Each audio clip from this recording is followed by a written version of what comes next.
My brother. You know, I've been thinking about something. We've talked about this. Let's give the people more. Oh, they're gonna f it up.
What's going on, everybody? Welcome to another brand new installment of Renegades Reviews, exclusively here as always on the Casa D18 Studios channel.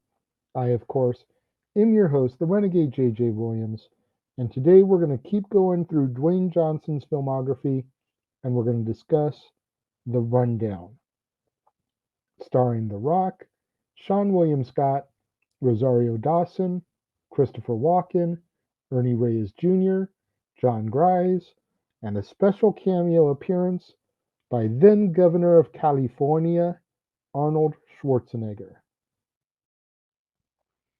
What's going on, everybody? Thank you for joining me here once again for another brand new installment of Renegades Reviews.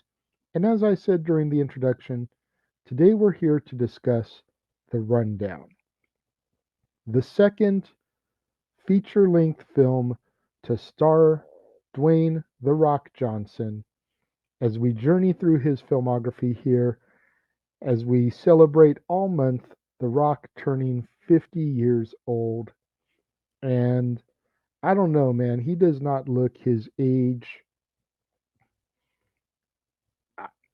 The man looks great for his age. He still looks like he's in his mid to late 30s at worst. But I digress. Let's get into this film here, shall we? Now, as our movie opens, we meet Beck, a retrieval expert or bounty hunter who works for a man named Billy Walker. Beck is dispatched to a nightclub in order to retrieve a championship ring from a professional football player. A scuffle ensues, and after taking out the entire offensive line, Beck is successful in retrieving the ring. As Beck then goes to exit the nightclub, he is assaulted by another one of Walker's agents. Angry over what has just transpired, Beck confronts Walker and tells him that he wants out of the business. Walker agrees, but under one condition. Beck must retrieve one more bounty. Walker's own son, Travis, from a small mining town in Brazil. If successful, Walker will give Beck $250,000 in order to fulfill Beck's dream of opening his own restaurant. Beck accepts the offer and takes off for El Dorado, Brazil, which the locals have dubbed Heldorado.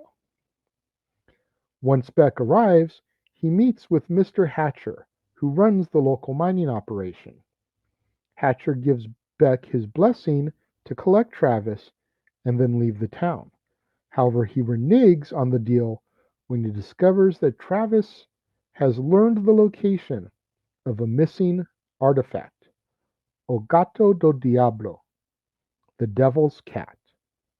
This causes Beck to confront Hatcher as well as his men in a local bar, and then he leaves with Travis. On the way back to the airfield, Travis forces their Jeep off of the road and into the depths of the jungle.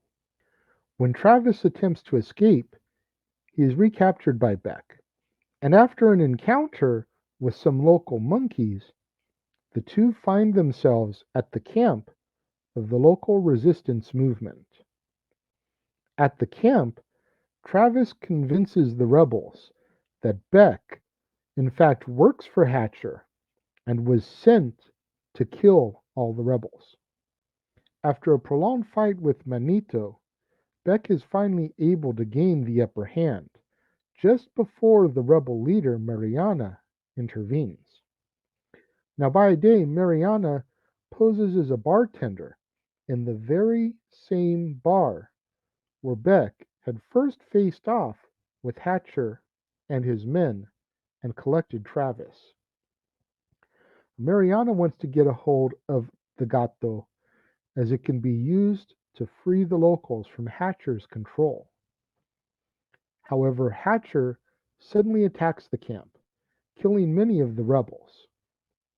Beck, Travis, and Mariana are able to escape the camp, and Mariana strikes a deal with Beck.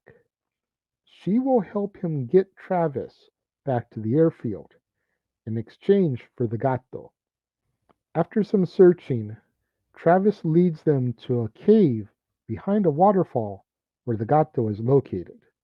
They retrieve it and then begin their journey back. After finding the Gato, Mariana begins to chastise Travis for wanting to sell the artifact. But Travis tells her that he actually wants to give the Gato to a museum so that people the world over can see it and learn of it and its history. Mariana then gives Beck and Travis conlobos, a toxic fruit that temporarily paralyzes the eater. She takes the Gato and tells Beck how to get back to the airfield, thereby keeping her end of the deal, and then leaves them with a fire to keep the animals away. After waking up, able to move again, Beck takes Travis to the local airfield, where Declan, the pilot, tells Beck that Mariana was captured by Hatcher and will more than likely be killed. Travis then pleads with Beck to help, and the two head into town to rescue her. Using a cow stampede as a cover, Beck and Travis begin their assault on Hatcher's goons. However, Travis becomes trapped by gunfire in a bus. Thankfully, Beck is able to save him before it explodes. Hatcher tells his brother to take Mariana and the Gato and flee, but they are stopped by Travis. Hatcher is then confronted by Beck, who offers Hatcher a chance to leave town, which Hatcher initially refuses. However, after he is shot by the townspeople, Hatcher agrees to leave town, but it is too late for him and he dies from his gunshot wounds. Travis gives Mariana the Gato before leaving with Beck, and Beck then tells Travis that despite everything they've been through, he still has to return him to his father back home. As our movie ends, Travis is returned to his dad, who immediately begins to verbally and physically abuse him. Beck collects his money and asks to celebrate. So Beck gives Walker and his men con lobos, and as they are paralyzed, Beck releases Travis. The duo then leave together as Travis continues to jokingly annoy Beck. Now, whereas the Scorpion King showed off The Rock's action movie abilities, this one, while still doing that because it's very much an action flick, a popcorn action flick, this one showed a little bit more of The Rock's sense of humor to help diversify his portfolio. And I feel like that was a big deal at the time because coming from the world of professional wrestling, you didn't want to just become and be labeled as an action star. Now, while a lot of the movies in Dwayne Johnson's filmography are action films, there's still a lot of stuff in there that is comedy, drama, family, you know, the whole nine. And the rundown, I feel, was the start of that working to diversify and not just being labeled into and lumped as the next action hero. Seann William Scott, man, I talk with my friends about Seann William Scott all the time because I feel like Seann William Scott is one of those guys that will never be able to get out of his signature role. You know, Seann William Scott will forever be known as Stifler from the American Pie series.